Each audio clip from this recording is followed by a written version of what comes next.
Pronto, agora passava a palavra à Joana Campos. Obrigada pelo convite. Eu sou bolseira de doutoramento da Universidade do Minho, apesar de fazer aqui em Lisboa o meu trabalho de campo, e faço parte da Associação de Combate à Precariedade de Precários e Flexíveis, e o meu ativismo na área dos bolseiros é feito dentro do grupo de bolseiros dos precários.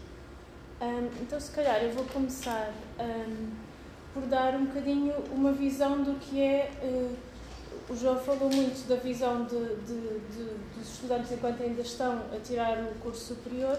Se calhar eu vou dar a visão do que é a opção de fazer investigação científica, que, sendo que pode parecer que é mais ou menos uma escapa à precariedade quase inevitável de quem acaba um curso superior, mas que na verdade não é uma continuação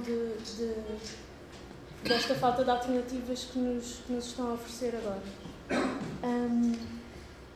Então, vou começar por falar do orçamento, mas para os centros de investigação e de desenvolvimento, os centros de ciência e de investigação.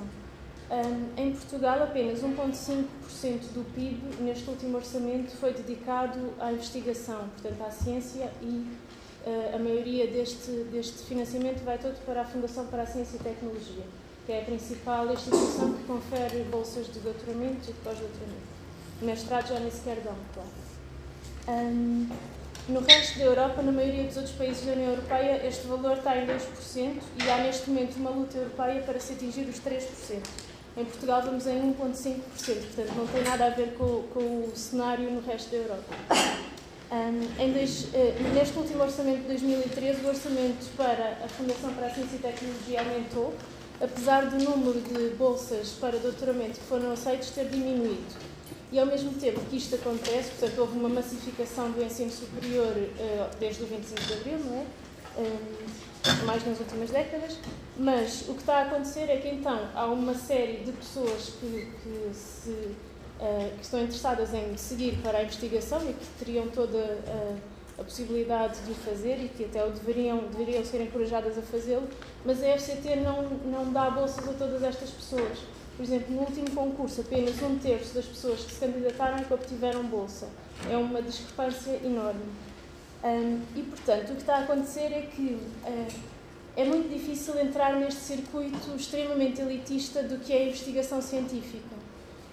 As pessoas da Faculdade de Letras saberão que os doutoramentos que têm bolsa e que têm apoio da Fundação da FCT, da Faculdade de Letras, são muito pequenos. Portanto, há a escolha das áreas do saber e das áreas de investigação que são apoiadas está a ficar cada vez maior, e as ciências sociais, claro, não são apoiadas, as letras também não, humanidades também não. Há aí já uma diferença enorme. Além disso, para quem consegue ter uma bolsa, depois há um limite de bolsas que nós conseguimos obter, e quando esse limite está esgotado, não temos alternativa, não há nenhuma saída profissional.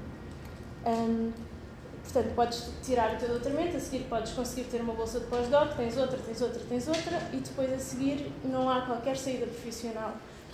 As universidades não estão a contratar pessoas há vários anos, não há criação de quadros, não existe uma carreira científica para quem consegue entrar neste ciclo que já de si é muito elitista e muito restrito. Depois, além disso, as próprias bolsas, desde 2002 que o valor da bolsa não é aumentado. Isto significa que, para um bolseiro, sofreu uma perda de valor de compra de 20%, mais de 20%, quase 21%. E, por outro lado, os bolseiros têm um estatuto especial, que é o Estatuto de Bolseiro de Investigação Científica. Portanto, os bolseiros não são trabalhadores. Na visão do governo e na visão do Código Laboral, os bolseiros não são trabalhadores. E então, não sendo trabalhadores, os bolseiros têm de pagar, por exemplo, a sua própria contribuição para a Segurança Social, se quiserem. É uma contribuição que é opcional, chama-se Seguro Social Voluntário. E a contribuição dos bolseiros para o Seguro Social Voluntário é feita na base de um IAS, que é o Indexante de Apoio Social, ou seja, é como se o salário que o bolseiro recebe fosse o salário mínimo. Portanto, no final de décadas a descontar com contratos de bolsa que são extremamente incertos, reforma a que um bolseiro poderá aceder não é a reforma correspondente ao salário que ele realmente recebeu. Portanto, há aí uma enorme... os bolseiros são extremamente prejudicados na sua carreira contributiva. Depois, pronto, todos os subsídios que o Governo nos acusa de sermos todos subsídio-dependentes, não temos direito a nenhuma espécie de subsídio. Subsídio de desemprego, subsídio de férias, subsídio de Natal, nada disso. E a proteção da doença, por exemplo, que é um direito que, digamos, é bastante elementar, só é dado às pessoas que têm uma bolsa de pelo menos 6 meses. E há vários bolseiros que têm bolsas de 3 meses e que são renovadas continuamente. Portanto, mais uma vez, são aquelas pessoas que têm um vínculo mais precário que são mais prejudicadas na sua vida. Depois, este Governo, em agosto, aprovou um novo Estatuto do Bolseiro de Investigação. E isto é uma atualização da série de leis que rege a vida dos bolseiros, no fundo. E o que ele nos faz, o que o Nuno Crato, no fundo, nos faz neste novo Estatuto de Bolseiro é agudizar ainda mais a precariedade a que os bolseiros estão sujeitos. Os bolseiros, uma parte muito importante da vida do bolseiro é a comunicação com os seus pares cientistas a nível internacional e nacional também. Portanto, uma parte muito importante é poder aceder a congressos, poder ir fazer cursos noutros sítios. E o Nuno Crato, neste novo estatuto, cortou isso e, portanto, passámos a ter direitos. Antes tínhamos um valor que todos os anos, com a renovação da Bolsa, nos era dado, e agora passou a ser um valor que é dado uma única vez. E esse valor são 750 euros, que não são para as nossas férias, não são para colmatar o dinheiro que nós não tínhamos, não. É o mesmo valor que era para irmos a congressos, para termos reuniões com outras pessoas. E, por exemplo, o último congresso a que eu fui, só a inscrição custou 400 euros. Foi um congresso de 4 dias em Inglaterra, com 750 euros por 4 anos. Não sei a quantos congressos é que as pessoas irão, mas certamente não será muito. Além disso, este novo estatuto criou um imbróglio com as propinas no estrangeiro. Entretanto, eles já voltaram atrás, mas de repente fizeram um teto nas propinas no estrangeiro e disseram que só pagamos até 5.000 euros por ano. E para uma pessoa que esteja, por exemplo, a estudar em Inglaterra, os países anglo-saxónicos, como tu disseste, o valor das propinas é altíssimo, altíssimo. E isto aconteceu em agosto e então eles disseram que então é a partir de agora as pessoas que já têm uma bolsa assinada nos anos anteriores, portanto que já têm a candidatura aceite de 2009, por exemplo, um bolseiro de 2009, também de repente começava a ter este mesmo regulamento. Espantoso o que o Nuno Crato é que consegue fazer.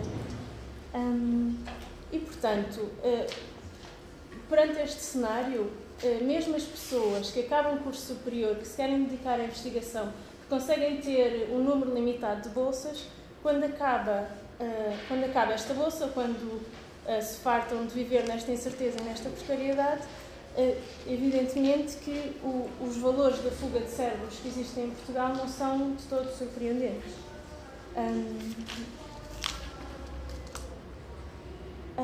E porquê é que nos precários inflexíveis nós defendemos que os bolseiros deveriam ter direito a um contrato de trabalho?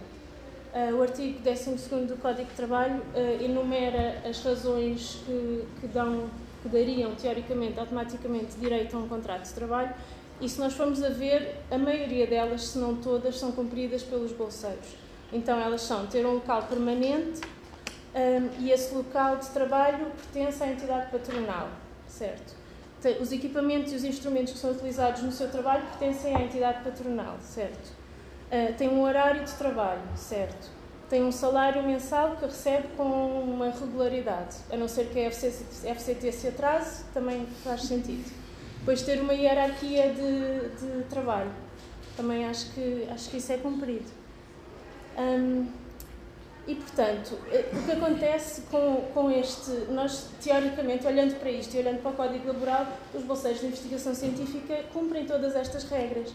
E o que acontece, não tendo, portanto, com a criação deste chapéu de chuva, que são os bolseiros de investigação científica, temos aqui uma mão de obra precária, extremamente barata e que dá imenso jeito, e que vive na completa instabilidade. E a instabilidade é também nos pagamentos da própria FCT, que se atrasa imensas vezes, não só no início das bolsas, nas renovações, e por vezes, em junho do ano passado, o presidente da FCT mandou um e-mail a todos os bolseiros a dizer, 2 semanas depois de se ter dito publicamente que não havia nada de errado com as bolsas, ele mandou um e-mail a dizer: lamentamos, mas este mês os pagamentos vão ser feitos só no dia 6 de junho. E, portanto, as pessoas que têm pagamentos que são feitos antes disso, é irrelevante, não interessa. E depois também há os atrasos com o Seguro Social Voluntário, como disse, são pagos pela FCT e depois são pagos pelos bolseiros e reembolsados depois pela FCT. E esse reembolso pode ser feito 6 meses depois, pode ser feito mais ou menos um prazo bastante indeterminado. E, portanto, há uma instabilidade do futuro dos bolseiros a curto e a médio prazo que é enorme. Eu, por exemplo, tenho a minha renovação da bolsa no dia 1 de abril e, apesar de ter entregue os papéis todos há 2 meses atrás, ainda não sei se no dia 1 de abril vou receber, não sei se eles aceitaram a renovação da minha bolsa, não sei quanto tempo é que vou ficar sem receber outra vez, mais uma vez. E então, só para terminar, também para não me alongar muito, se bem que é verdade que durante os primeiros 2 anos de bolsa, são 2 anos de doutoramento, são 2 anos de formação e de aprendizagem principalmente, os 2 últimos anos não são 2 anos de produção de conhecimento e se o trabalho científico é trabalho, então deveria haver um contrato de trabalho para os bolseiros que estão nesta situação e daqui para a frente. Para quem nos diz que o doutoramento é só uma espécie de continuação do mestrado, porque com estas coisas de Bolonha, não é? Vai tudo ficando assim um arrastar de uma coisa já não é possível sem a outra e, na verdade, o doutoramento já não é nada de especial. 80% dos artigos que são publicados são assinados por um bolseiro e, portanto, este conhecimento é muito importante para o desenvolvimento do país. Não nos venham dizer que os bolseiros só estão a aprender e estão a brincar e é uma coisa que não interessa para nada. Bom, só para terminar, então, se nós tivéssemos um contrato de trabalho, teríamos direito a esse subsídio de férias, subsídio de desemprego, que seria importantíssimo, direito à greve, por exemplo, que é uma coisa a que os bolseiros não têm direito.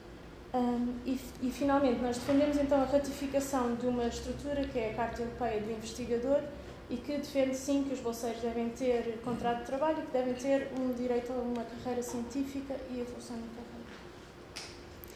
Muito obrigada, Joana.